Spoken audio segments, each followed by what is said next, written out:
కమాన్ రాకేష్ అని పెద్దది అడుగు తరుణ్ రాజు ఖాళీగా ఉన్నాడు శబారి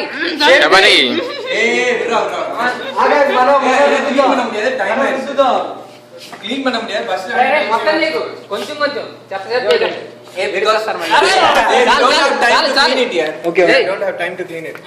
On your birthday we have much time.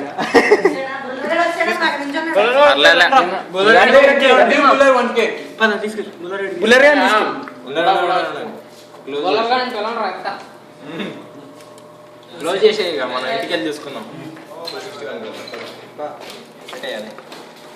అడిగిచ్చే బుల్లర్ అని పట్టుకోమా ఇంకొక చిన్న పీసే ఉన్నామా అడిగిస్తా. ఎవరికి ఇంత పెద్ద వద్దంటాడు. సరే ఉండండి ఇంటికి వెళ్ళాక తిందాం. ఇప్పుడు ఎవరు